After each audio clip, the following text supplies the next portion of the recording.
Let's go. On the reels, the legendary Mobo Joe, and you watching Nolazine TV live.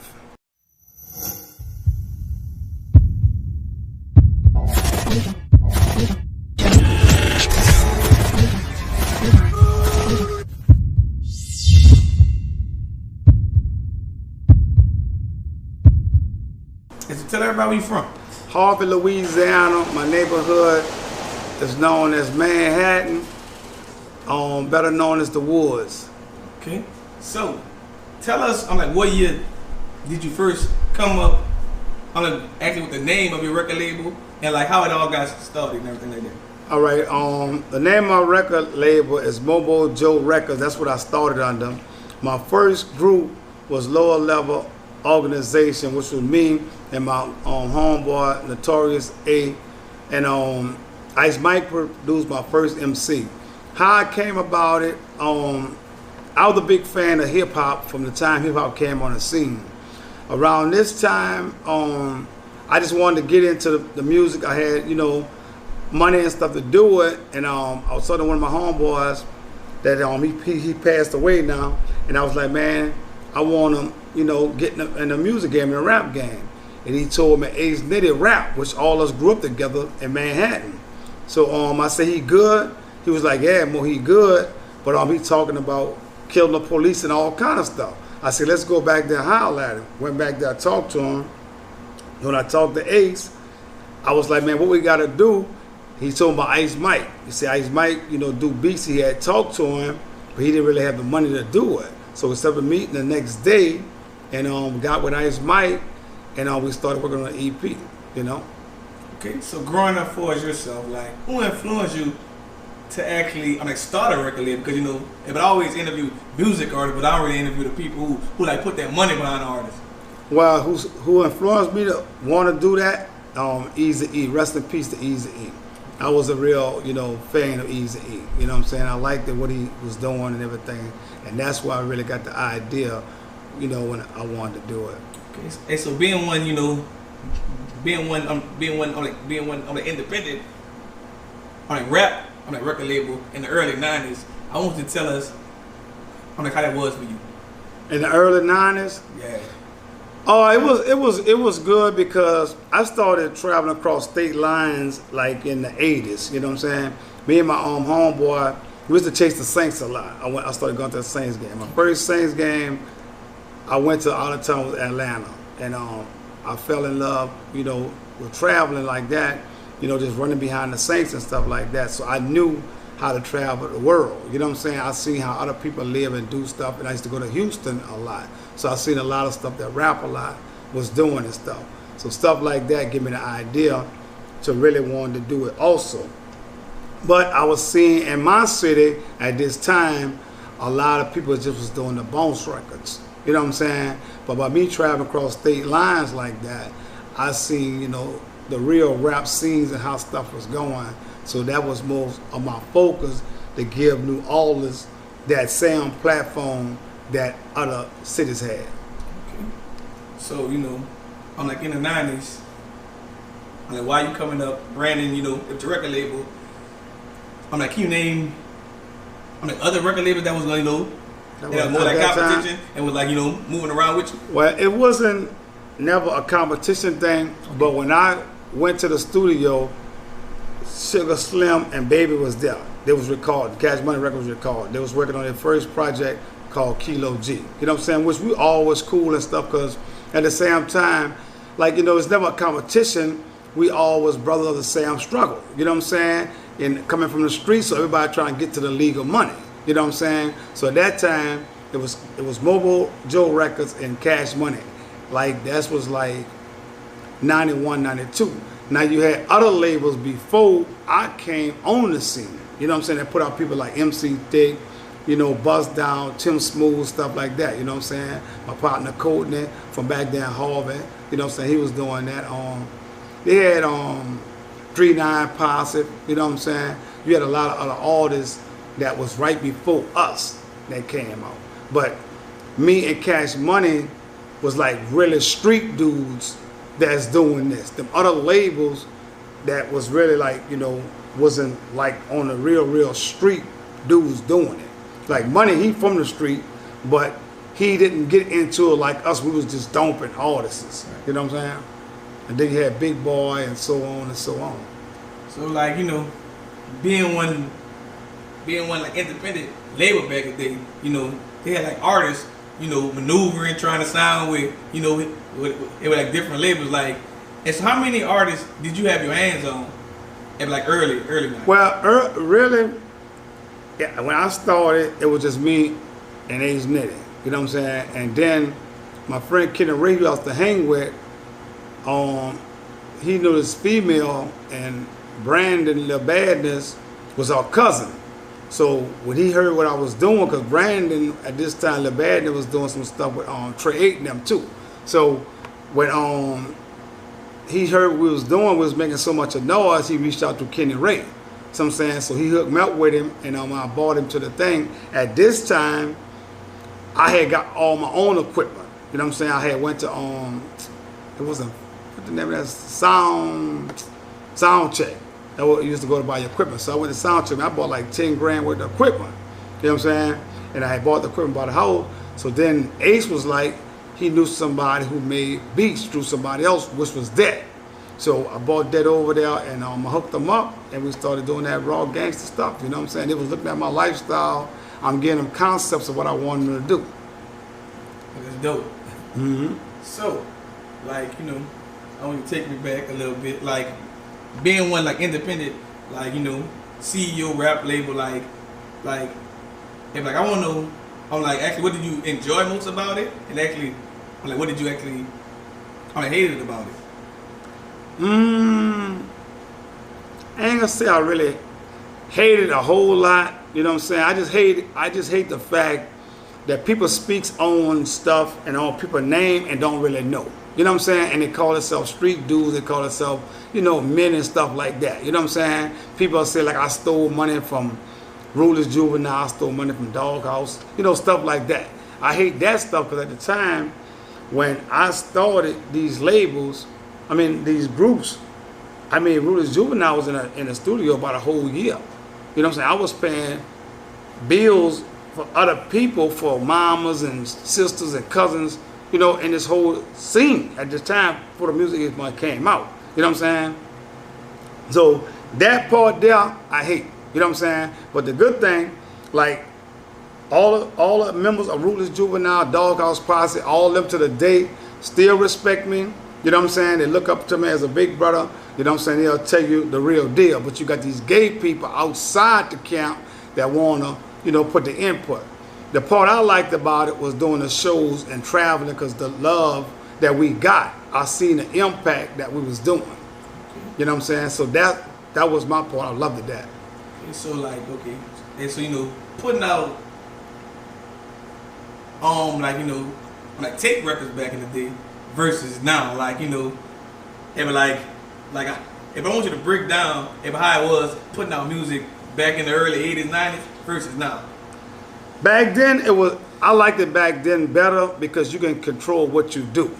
Now, with this, you know, the system they got now, you got to go to put your music on a platform and then water down the money is so bad. You know what I'm saying? So back then, like, I liked it because you can just go hand-to-hand combat. You know what I'm saying? Almost like a drug game. You know what I'm saying? You can just go bam, bam, bam. But now you got to go to this platform, and the Adam Riddles and all that, they can direct your music how they want them. They can knock it down, do this, do that, there. You know what I'm saying? What I did like about the social media when it did came out, it did give you platforms that you don't have to go to the majors. You know what I'm saying? But I just wish it gets to the point to where we can get our own, you know, Spotify's and stuff, put our own music on and don't have to go to them, so you can get more money coming in. Because the money is watered down. Okay. So, like, how did you come up actually with your name? I'm like Mobo Joe. All right, Mobo Joe, a friend of mine went to school with, his name was Stephen Matthews, right? So, as a kid growing up, for Christmas, we only used to get like one toy, right? So young, I used to get like Tonka trucks and stuff like that. when I got to where I can ride a bike, I wanted to ride a bike because I'm a very hype, active dude. You know what I'm saying? So I used to hang out with all the older cats. You know what I'm saying? I'll follow them on my bike. They might go from Harvard to Marrero on bikes, and I'll be with them. So just so happened, they was looking for me one day. So they seen somebody like, man, Mo was in Marrero. Then he asked somebody else later on. They said, man, Mo went with Dirt to the Iberville because we used to catch the ferry and go across the river on Canal Street riding the bikes and stuff. So the next morning when we was going to school, he said, man, we're going to make nicknames. I said, okay. He said, I got your nickname. And I said, okay, what my nickname? And he said, Mobo Joe. I said, okay, what that mean? Well, at that time, like everybody say Woody. You know what I'm saying? Back then, everybody say Bo. What's up, Bo? What's happening, Bo? You know what I'm saying? That's what they just say. So he took and rhymed the Mo with Bo, and then my middle name is Joe. That's what everybody knew me by, right? And I asked him what it stand for. He said it stand for On The Go. Because at this time, Bell South Mobility was the big phone company, right? And their slogan was Bell South, the company on the go. You know what I'm saying? You got to get with them. So that's how he connected the Mobo Joe. It basically stands for on the go, on the real, and wherever the money, I will go. Mobo Joe. Gotcha. So now I'm about to get into the, you know, if the good question, the good gritty question, like being from the West Bank, how did you make New Orleans respect you, like, you know, the East Side? I guess the way we was rapping, you know what I'm saying, I knew a lot of people from the East Bank already, but I think when the Most Wanted did the West Bank thing, right, it was a Tim Smooth and a bust down issue that happened at a club that I never went into to the day, right? But at the end of the song, they say every nigga from that side, the river can get it. You know what I'm saying? Which they always had tried to make it, even when we was traveling, you know, across there to go to the club, Superdome dances and all that. They always try to make it like an East Bank, West Bank thing, right? So when I heard that, you know what I'm saying? I'm street, I'm living this. So I told Lil Badness, like, man, you know, rap something and let's entertain that. You know what I'm saying? So we did that, but because we were so hard and so real and knew so many people, and that side, the river, most of them was doing bounce music. See what I'm saying? And another thing made us get, the projects was on it real hard. And then I had a big presence in the penitentiary system because I had a lot of people in and out of jail because I was really in the streets. You know what I'm saying? Moving, you know what I'm saying? On the real. Right. So, like, you know, we've been seeing, you know, like Ruthless, Juveniles, you know, a few of your artists. Doghouse Posse. Doghouse Posse. Like, you know, if these big artists from, like, you know, I'm like around the world, if these other like media platforms actually are like recognizing you now, way in 2023. So like, how does that feel for to be, you know, to like recognized? If like from a guy way in Detroit, like if like Royce, I'm 5'9". Man, that feel great. That feel real great when, you know, people like that reach back and recognize the real. I mean, the feeling, I can't really explain it. You know what I'm saying? And I thank all of them for it. All of them. And so how many times have you actually been like to Detroit? I never been to Detroit. That's crazy. I never been to Detroit. My music, I'm gonna tell you, my music bleeded a lot of places. You know what I'm saying? I went to Atlanta a lot. Atlanta and Houston was like my backyard before music. You know what I'm saying? Because of my street life. You know what I'm saying? And you know, I love the females. You know what I'm saying? Till the day, I still love females. Well, I guess what? Why are you speaking on that? Why you keep saying Atlanta? How was Freakneck back in the day? Oh, hey, nothing like now. I was at the real Freaknecks. I'm talking about. You can see somebody getting between the calls right now. I want you to paint the picture for like these young kids. It's I was at the Freakneck in the 80s, man. I'm talking about, man, people, man. I'm talking about you actually can be just walking, and you can see mothers doing their thing like right there. You know what I'm saying? So I loved it. I was in Atlanta the year that tore Fulton County Stadium down, everything. I remember the Atlanta murder rate was like, man, it was like, I don't think it was 100 the first year I went out there. You know what I'm saying? It changed a lot, you know. So this was always my thing about Freaknik. Like, how many people might not be able them children daddy from Freaknik? Cause like people was sticking and moving. Like you probably know the person's name, so it's like you probably got kids around the world. You know, sometimes in the back of my mind, I'd be like, boy, I wish that day never come up. You know what I'm saying? And Mom be like, yeah, you know, you got a kid in Atlanta. You know what I'm saying? Sometimes I think like that. You know what I'm saying? Because man, I'm talking about man. It was fun, huh? Huh? Oh man, like I did my thing, man. I used to go to Sherry Showcase in Atlanta, the Nightlight. I went to Magic City in the '80s, bro. You know what I'm saying? Magic City been over that long? Yeah, Magic City been there. It blew up, but it been there. I went there like the late '80s, bro. You know what I'm saying? I used to go to Jam City in Houston, Jamaica. You know, I used to go to Dallas. I used to be everywhere, bro. So like traveling, you know, maneuvering all these states, having a record label. Yeah, but how your relationship was as far as in Houston with him, like J Prince?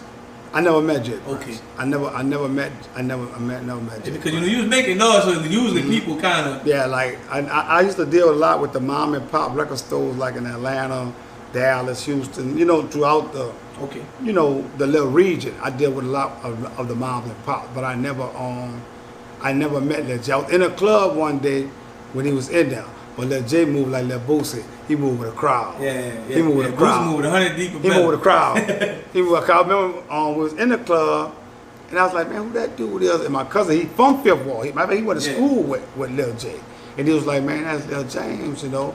And I was like, Lil James. And he went to telling me, you know what I'm saying? So I learned a lot, you know what I'm saying? That's why I learned about Juneteenth in the 80s and all that, because I was out there one year, and they had all this stuff. I'm like, man, what is June? I ain't much new, you know what I'm saying?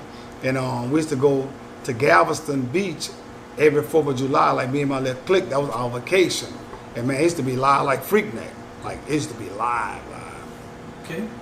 And so, you know, if I'm going to bring you back, I'll make a little bit about, you know, maybe 2000, I don't know, but and like, what's your relationship was actually with Soulja Slim?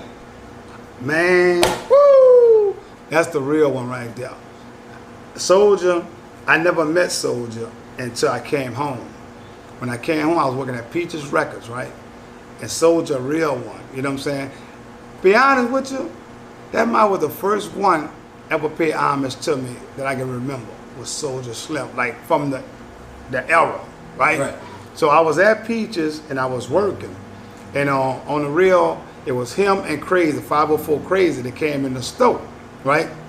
Yeah, that's crazy, like just hearing them two being together after this record. Yeah, and like Crazy, I met Crazy through my homeboy Sam on the Full Wall, because he had Crazy them first. So Crazy was like a youngster when I first met. I didn't know who Crazy was, but when they walk in the store, I'm in Peaches on real, I'm joked out. So when they walked in, I said, why? And they hollered, and I was like, I ain't nobody. And when I said that, like Slim, he just clicked out and looked at me, and he walked over there. He said, who? Mobo Joe? He said, man, we come up to lower level organization, Doghouse Posse, Ruthless Juvenile. That's what he was saying, you know? And he was like, yeah, because him and Faux Shaw from Ruthless Juvenile was in Angola together, but they never made it to the walk. So he was like, look, man, I was up there with Ruthless. I hear that boy about to get out here, you know what I'm saying, plug it up, let's do something, you know what I'm saying? So I was like, all right, cool, you know what I'm saying? So then, 504 Crazy came, he was like, man, you remember me? I used to rap for Sam with Sleepy from the Nightwall, you know what I'm saying? I was like, all right. So we chopped it up. So at this time, all of us, like C-Murder, Slim, used to have the Platinum Club right down Manhattan. We used to always be in there, like every night. As a matter of fact, I was in there the night when the shit went down, you know what I'm saying? And I seen Slim at the club, because niggas be going to the bathroom and they be rapping and stuff. So this is what I respect about Slim, and that's how I know he was real. And he really respected what I did. So I said, Slim, I said, what you gonna hit me for that verse?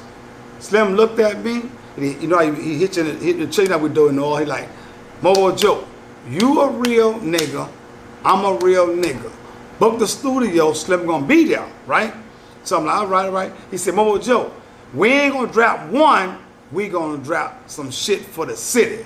And that's something I regret to the day, because I had a window, but I'm just coming home. I'm trying to get my balance, get my life straight, you know what I'm saying? And he stayed right by Peaches. So every day he'd come up that little side street. And I used to always stand in the door when I ain't doing nothing because I'm looking at the females, you know what I'm saying, passing. And he'll pull up in that Cali and he'll be looking for me. And he's like, man, you ready to go right now? Why? You want to go? You want to go? And I'm like, Slim, I got you, but never thinking, you know, he's going to lose his life like that. You know what I'm saying? So rest in peace to Soulja Slim. Much love, my brother, on the real. And little Soulja taking care of his business out here, brother. You heard me? Yeah. Yes, sir. So let's bring this back. Like, when you came home from jail, how did you end up getting a job at Peaches Records? Man, Sharon is like family, bro. Peaches, the whole, man, like the whole family is like my family. You know what I'm saying? So what happened, my girlfriend at the time, she did nails right down the street. So I used to get off from, I was working on a construction job for my partner, daddy, who used to work with the KT, Kenneth Taylor. I used to work with his daddy, you know, remodeling houses, right?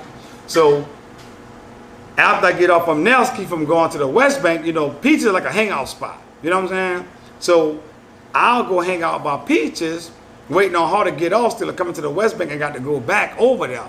So Miss Sharani was like, Mobo, you stay up in here all the time. Won't you come to work for me? So it made sense for me to just start working. You know what I'm saying? Plus I'm getting to meet people getting back in the field. I seen Manny Fresh there when I came on too. Shout out to Manny Fresh too. You know what I'm saying? Real one, you know? Gotcha. So let's bring it all the way back. Like, what year did you meet Tim Smooth and how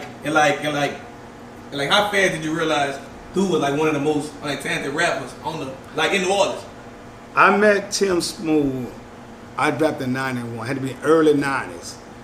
I didn't meet him, but my first time encounter with him outside just hearing his music was at Jam City in Houston, Texas, right? And this club probably got about 3,000-4,000 people in it. My partner, Rock, was with us out there. Rock used to hang in the ice a lot, so he knew Tim. So at this here time, Tim was on stage performing. So we kind of in the front, you know what I'm saying? And this I knew Tim was the coldest. Because he rapping, right? And he see Rock and the thing. So, and he ain't never stopped. Well, he stopped, he paused his rap. The music started running. And he said, boy, Lamar, what you doing way out here? In this show. And just jumped back on the beat and kept rapping. I said, this nigga the coldest.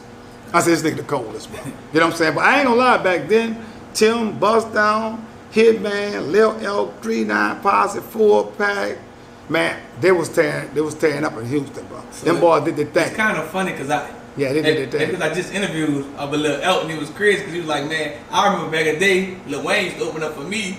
And when he went to Louisiana Fest, opening up for Lil Wayne, he said, man, it's crazy. Like, he said, but it's dope that he could still be heard. Look, I told him at the video shoot he did. I said, last time I seen you, it was at Jam City. He said, Mo, you went way back. Man, I watched Lil Elk do that one song for an hour in that club and tear it up. Hitman used to do Bounce Baby Bounce for a whole hour and just tear it down, bro. Tear it down. Okay, so I want you to bring it back in the day, like, you know, you had artists, you trying to, get them known throughout the city. Like, I heard you used to have, like, small bars, like Club James, people trying to get in to promote the artists. So, like, I want you to break it down, like, how the club life was in the early 90s, trying to get your artists out. Or I ain't gonna say as bad as it is right now, because a lot of rappers are dying and stuff. But like Club James, it was gangster. It was gangster. It was real gangster. You know what I'm saying? You know, if I hear stories like many, like. Yeah, it was real gangster. But they say Club James was like a small club. It was but small. Everybody from the whole New Orleans. Yeah, it was Club James, Detours, Ghost Town. You know what I'm saying? You had some small clubs. You had Beaters down there in Thibodeau. You know what I'm saying? I just realized Ghost Town was a bar. It's a bar. I thought it was a town. That's all James is. All the places I just named, them balls, them not clubs, them balls, them neighborhood ballrooms like where you just left from. Yeah. You know what I'm saying? That's all it was. Yeah, like Ivanhoe. It's the same thing. You know what I'm saying? We used to do shows there. That's how we used to get our records out and stuff like that. But I think people might need to start going back that route. Yeah. We used to go to Lafayette and do it. You know, Abbeville, I got some stuff in Abbeville, was some shootout and all around there, and a bar and stuff. Yep. Well, I'm gonna give you your flowers while you here. I appreciate it, young man. I appreciate it on the real. You went from jail system to coming home to, you know. Yeah, 23 years, baby. One time, that was enough for me. Didn't go back. Oh, so how long you did? No, I was home. You went to jail with 23 years. No, I've been home 23 years. Okay. You know what I'm saying? Yeah, I've been home 22. Like I said, I went my first time. I was like, nah, this ain't the law. I was in there with Hot Beezel. I was in there with Gangster, my partner Woody, Julio, Terry England came through, man, a bunch of us in there. You know what I'm saying? It was like 98, 99. You know what I'm saying? It was in St. Bernard and stuff like that. Like, just speaking on, you know, Gangster, like how do you feel about, like, just how the streets, like, interpret everything what's going on now? Because, you know, it's like a new norm for everybody to speak on, like, street business. See, that's the thing. This new norm shit, I don't get it. You know what I'm saying? Because everybody tell me they got an opinion, right? To me, the old folks say opinion is like an asshole. We all got them, right? That's true, right? Mm-hmm. But what come out your asshole? Shit. Okay, so all y'all's opinions is a bunch of shit. You know what I'm saying? That's cash money, hot boy business. I don't speak on other people's business. You know what I'm saying? Because I was raised different. See what I'm saying? At our house, what happened in our house stayed in our house. That's what my mom and my daddy told me. What happened at our neighbor's house, if we bought something to our house, at our neighbor, that's an ass whooping. I don't get that people business. What them people got, that's on them. Because you got people in your own clique that doing shady shit to you. But you want these dudes want to stay relevant now. Everybody want to get in front of the camera. I'm a big dog. I can speak on anybody's name. And that's why so much killing and messes going on, because nobody have no respect. Everybody just want, you know, be so relevant. You know what I'm saying? So that's them dudes' business. You know what I'm saying? Well, it don't apply to me. Well, we're going to speak on the positive, like, you know, because you just gave him one, I'm like, shout out. I'm like, you know, meeting him in jail, like, if I was Gangster. Man, Gangster was cool, bro. Like, he was real, like, you know, when you go to jail, when you go to jail and you go on a tip, like, everybody gonna kind of, not everybody, but people kind of greet you, you know what I'm saying, give you zuzus or whatever, front you something, give you some stuff till your stuff come. Well, they did it to me. Everybody come through. When Gangster came, by him having a name, people like that froze up. You see what I'm saying?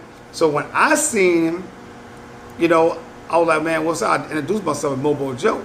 And he was like, man, I need to holler at you. And then he gave me some help for some stuff that people was trying to plot that I didn't much know about.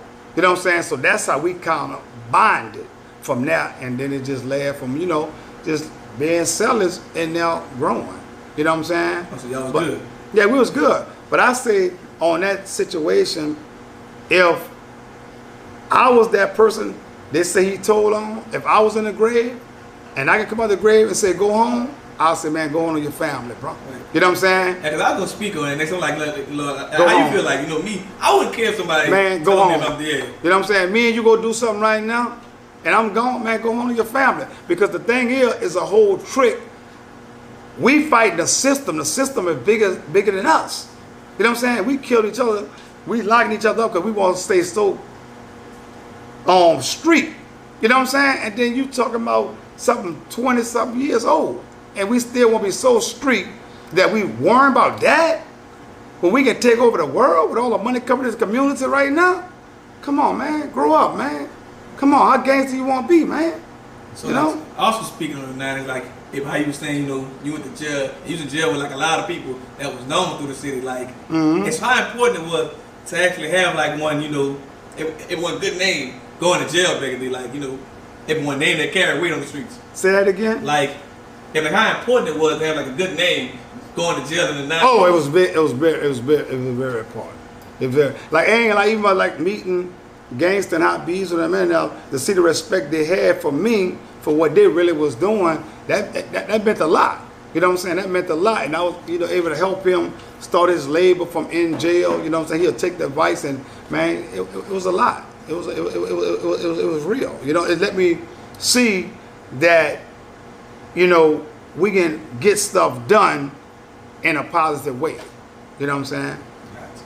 And so, like, out of all the labels that came out of New Orleans, tell us what, like, separated yours from the other ones. what like every label that came in? Because I'm known for doing. They say I'm known for gangster rap, the hard gangster rap. That's what I'm known for. 'Cause at that particular time, people wasn't really doing that. You know what I'm saying? Like you know, Tim Busta, they were rapping about, you know, the ballads, Rubenstein, stuff like that. You know what I'm saying? Then you had the bounce rap. You know what I'm saying? I started rapping about reality of our life that we was really living. So I made it cool for to do that. You know what I'm saying? And that's what separated, you know, the men from the boys. You know what I'm saying? Because you had, you know, street dudes, but they was just rapping about, you know, what you call them. You know what I'm saying? So, you know, I gotta ask this question. It's a little messy question because I heard a few people say this, like, but back in the 90s, who made the most money? The West Bank or like all the Parish? The West Bank was on, man. Come on, man. Hands down, the West Bank was on, man. You know what I'm saying? Hands down. We was getting it. You know what I'm saying? We was getting it. There had a lot of people in the city, but we was getting that money. Right. Cause I told people, like, man, I traveled through the whole New Orleans. Like the first the first time I saw a Lamborghini was on the West Bank. It was a Chinese dude, but he was hustling. I don't name that's my people, but he had a Lamborghini back in the day. Yeah. He watched us get money. Yeah. You know what I'm saying? We got money on the West Bank. And we got our money more quiet. You know what I'm saying? They had so much killing and stuff over there. And they got a lot of money downtown. Right. They got a lot of money back in the day downtown. You know what I'm saying? Goo, L Rock, and all them boys was getting money. 7 Wall, you know what I'm saying? Really, I was going over there getting work when I first got the game. You know what I'm saying? I had to go to Florida P everywhere and get down. You know what I'm saying? And also, that's my next question. Like, you know, you've been through every hood in New Orleans. Everywhere. So I'm asking you this question. Like, everybody fuss about this debate on this. What hood first started rocking Dickie Fits and made it popular? What hood started rocking Dickie Fits and made it popular? Like, 'cause you know, so many hoods, like, man, they started.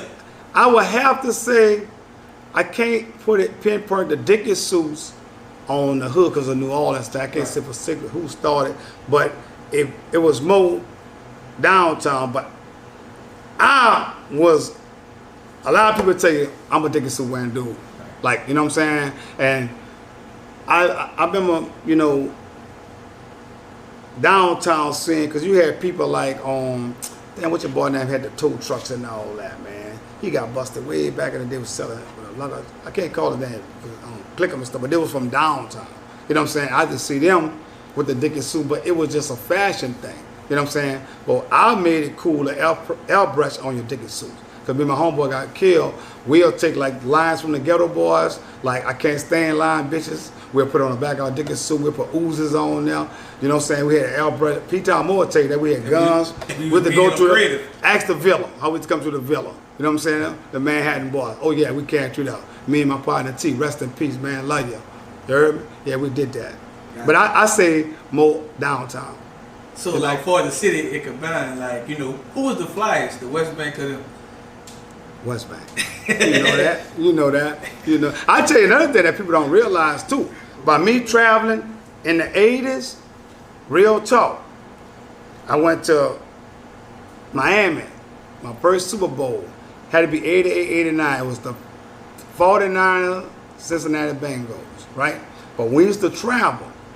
When I said New Orleans, what they said? What wall did they say? The third one? What? Guess some more. The Ninth Wall? Ninth Wall. That's what's known. The Ninth Wall. Wall. The Ninth Wall. When you went somewhere, you say New Orleans, they say Ninth Wall. They from the Ninth Wall? And then what wall after the Ninth Wall? And the 7th or 3rd? 7th. Oh, 7th Wall. That's what they know. You know what I'm saying? When I moved into Desire Project in like 84, 85, that's the worst project in the world. You know what I'm saying? So when you was traveling, that's the first thing that people gonna say. You know what I'm saying? Ninth Wall. You know what I'm saying? We was down in Miami for the Super Bowl. We're behind the Summit Theater. Got to smoke that weed real bad, and we bought some weed. And they'll see me because I had the goals and stuff. The first thing they gonna think New York. And I'm like, man, I ain't from New York. I'm from New Orleans. Then they'll say Ninth Wall. Man, they'll give you some extra bags and all, the respect they have for the city. You know what I'm saying? And I think, you know, just period, still is there, like, if a lot of cities just have respect for New Orleans, period. Yeah, they do. Yeah, they got a lot of respect for New Orleans. because we was all over. Hey, but you know the what I'm only saying? city I've been to, and I've been in a lot of cities in the United States, the only city gave me like the grimy, gritty like New Orleans is Detroit. Like, Yeah. that was the only city I've been to. Like, this is a little dangerous. Everywhere else, it didn't seem like, long as I mind my business, but Detroit. Hey, I'd say another thing. Them brothers in Detroit got money too. They get money. Oh, They was getting money because one of my plugs from LA, that was another boom, boom, boom. They got money in Detroit. I never went there, but they got money. You know what I'm saying? Once another city got money. Hey, but the most known person, like around the world for drug dealing, is from Detroit. Yeah. Me, so you know. Yeah, they got money in Detroit. You know what I'm saying? Gotcha. So tell us, I'm like, what's next? I'm like for your record label. Right now, we're working on the Mobo Click 2023. You know what I'm saying? I'm definitely gonna get it done. The Mobo Click reunion 2023, and after the Mobo Click, I'm passing the torch to L Mott. He gonna hold it down going forward. That's what I'm going. We're working on his album. I got him and Det, who did the Doghouse Ruthless stuff, working together right now as we speak. You know what I'm saying? So L Mott is on you, on the real. What you gonna do? Huh? So I'm gonna give you your flowers again because last night what you received, you gotta show them what you got. I appreciate everybody who played a part in putting that thing together. I love this right here. You know what I'm saying? To all you young folks, ain't nothing wrong with living to be an OG. And guess what? My G don't stand for gangster. It stands for greatness. That's what you're looking at. Greatness. Get a look at that. Huh? On the real. Okay. Also, but I see that, if you started off, I'm like working with, I'm like West Bank artists. I'm like, then after that, you ventured off, I'm like to the East Bank and everywhere else. So like, I want you to know, if like name a few artists, I'm like that you had, if like under your label and everything like that. Well, I had a lot of West Bank artists under my label. Like I said, Ruthless, Juvenile, Doghouse Posse.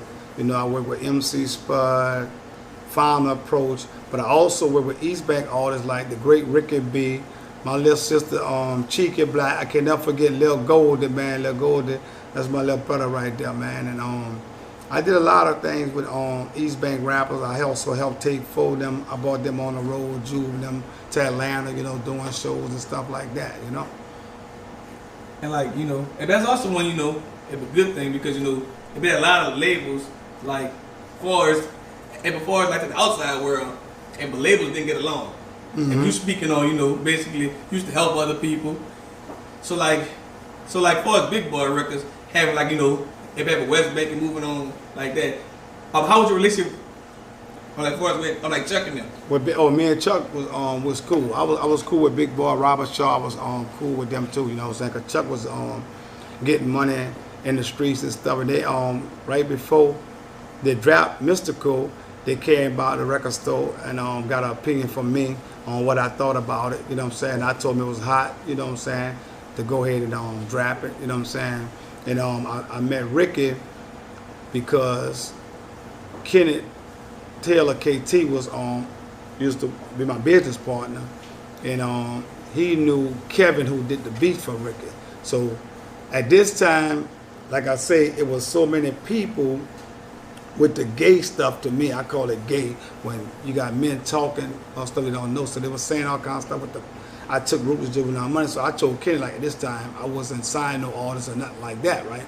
So he was telling me about Ricky B, and he was like, man, just give me the permission because we had RDM Studio right next door from the record store, which was J. Diamond Washington, and he was like, just give him the okay to go record it, and once they record it, let me hear it. You know what I'm saying? Because they already had it kind of like laid out and everything like that.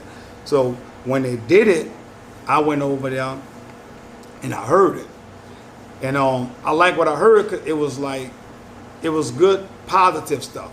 You know what I'm saying? But it was good and it was New Orleans. You know what I'm saying? Then Rick was cool and I really liked Shake It For Your Hood. Rick did not like Shake It For Your Hood. You know what I'm saying? And I'm like, that's a hit. Like, for real. You know what I'm saying? So that's how that came about. The Chica thing came about. And she don't know this because I never told this here. But was at the lower state and they had a concert down there, right? and that's on Canal Street. So Big Heavy from Cash Money, he was to do music with him. He was like the bodyguard. He used to work at the club too at Discovery. So Big Heavy know me and my clique before the music from down there. 'Cause we used to go to the club a lot, and we used to always get into fights and stuff like that. So he used to always be breaking me up for fights. So that's how he knew me. So at the show, Big Heavy and this around the time the twerk something started. You know what I'm saying? And people think twerk came from dancing. Twerk ain't came from dancing. You know what I'm saying? Like, if you want to fight a nigga, like, man, what you talking about? Let's twerk something. You know what I'm saying? You know, you guys say, man, let's go twerk and go hustle, go sell something. So Big Heavy had said it on the mic, and then he get a mic to Chica from the Night Wall. So he get a mic to Chica. So when Chica was saying it, the arena went crazy. And I can see she was an entertainer. You know what I'm saying? So I asked Big Heavy, I'm like, man, who that is? He was like, oh, that's Chica Black. I said, where's she from? He said, she from across the canal. You know what I'm saying? Because you from the Night Wall, you don't say, you say cross the canal. I know that's cross the canal. So I'm like, all right, bam. So the next day, rest in peace to my little brother Hitman, he was at the store. He came to the store, and it was me, him, and Kenny. So I said, look, Kenny, they got this chick from the Night Walk across the canal named Chica Black. I said, I need you to go find her for me. So he was like, and I gave him a little output of what happened that night before. So Hitman was, you know, he was street. So I told Hit to go with him, and they went found her and bought her back, and it was up. You know what I'm saying? It was up. Gotcha. So I got this question for you because I know nobody gonna be able to answer it like you because you was around this era. Because I saw Lil Wayne speak up on it and everything, for as like the West Bank having gangs, like in the early '80s, I mean like late '80s, '90s. Like, do you think like it was like because that gang? I wanted to ask you that. Yeah, that's gang. Did they really have a gangs like on the West Bank? Nah, on the East Bank, niggas ain't no gangs. You had cliques, and you might have posse, like niggas, but that like that gang, that blue, that blue red, like that blue. Now I ain't gonna lie, like in the late after we got out of school, like Gangsta Terrell that I went to school with, they started coming up with the gang, and then G Slim, they started doing that stuff. But it wasn't like no real gang banging. You know what I'm saying? It was just like the hood stuff. You know what I'm saying? It was cliques. They just started claiming the colors because Chuck was from LA. G Slim started going to LA. My homeboy Joe Cooley, they had plugs. He had people in LA. He bought the red. You know, Joe Cooley started coming with that red stuff, that blood stuff. You know what I'm saying? Shout out Joe Cooley, but man. the Lil Cat started, you know, going against the hood and then start saying it like that, but it really wasn't no gang banging. Right. You know what I'm saying? They try to make it like it was gang. I hate when they start saying it all on the news, man. Talking about gang. It wasn't really like that, though. You know what I'm saying? Because, you know, it's so many people speak up on it, but, like, I want to ask somebody in that era who actually saw, like, the transition of people trying to even make a gang. Nah. See, like, the difference, what they don't understand, say, like, when I was coming up in New Orleans, and, like, today, you go anywhere you want. When you got real gangs, man, you can't really, like, say, like, I can go back there with gangster them. I'm talking about gangster from the West Bank, from Harvard, Terrell, and other gangsters. There was two gangsters back then. The gangster I went to school with, the other gang, he was a little younger than me too. But I can still go back there because I ain't got nothing to do with that. When you talking about real, like, gang banging, like, you can't go in another hood. You got problems. You know what I'm saying? Like in LA, if you go to another hood and you not from there, them gangs, it ain't gonna happen. Down here, it was different, man. You know? Like, them dudes just was, like, doing that. You know what I'm saying? And so I got this question for you. And so how did you find, like, Fifth Ward Weebie? I found Fifth Ward Weebie through Kenny. As a matter of fact, I had just came home. And Fifth Ward Weebie, he wasn't doing too good at the time, but Kenny was telling me about, you know, the little guy was rapping. You know what I'm saying? And I'm always trying to put people on at the same time you got talent. You know what I'm saying? So that's how that came about. You know what I'm saying? That's just like, sometimes another good one that you need to put on there too. Like, people always ask me about my album covers. like, you know, on my album covers. Like, I was also like the first one that came out with wax, CDs, and cassettes at one time. You know what I'm saying? If you look at the lower level, who was Juvenile Doghouse Posse. You know what I'm saying? But after I got my store, you know, people like local artists that can draw. They might come with a drawing of an album cover, this, that, and other. And I'm like, man, I give them a chance. You know what I'm saying? So I'll just do it. You know what I'm saying? But like Fifth Wall Weebie, like I said, he came to a plug that Kenneth knew. You know what I'm saying? And we did the album and, you know, opened the door for him. And he went on to do great things, you know what I'm saying? And rest in peace to Fifth Wall Weebie, you know? Went to the Grammys and everything. Off a door that was open for Mobo Joe. So, you know, hey, when I see currency, you know, bringing back, you know, all the old schools, making it a thing, bringing it on Canal every Saturday night. Like, but, you know, yeah, but the real old school show used to really be on the West Bank. So I want you to, you know, give a little history on that. Well, on the West Bank, man, we had the cleanest cars back in the day, you know what I'm saying? And like me, I was more into the old schools, you know what I'm saying? But me and my clique that was from the street, when I started doing music, we used all the cars for the album covers and stuff like that, because people, you know, knew them and stuff like that. But, you know, man, when you come down to the old cars, like we was the first one putting snakeskin interior, cowhide interior in cars and stuff like that. We was like the first one really doing that. You know what I'm saying? That was like growing up with that passion I had for old cars, and, you know, just the love to see the hood, dudes in the hood with the old whips. So that was just a thing that we did, you know what I'm saying? But we was the first one really putting them old cars in the video, fixed up and all that and stuff like that, you know what I'm saying? But I also picked a lot of that up going to Houston. Like them boys in Houston, everybody freak a whip out. They freak it out. And that's what I used to love. That's why I started seeing that, you know? And also, last but not least, tell everybody where can they find you on social media and just everywhere. On Instagram, Mobo Camp, MOBO CAMP 90, because I represent the 90s. On YouTube is Mobo Camp Records. You can also find me on the Mobo Joe Records. On Facebook is Mobo Joe. You also can find me. Also, I got Instagram and I got a Facebook on the Lacamo. That's the new Mobo Joe. Like Mobo Joe and Lacamo is the same person, but the Lacamo is where I'm at now as a grown man, not a young boy. So just Google Mobo Camp 90 or Mobo Camp and you got me on the real.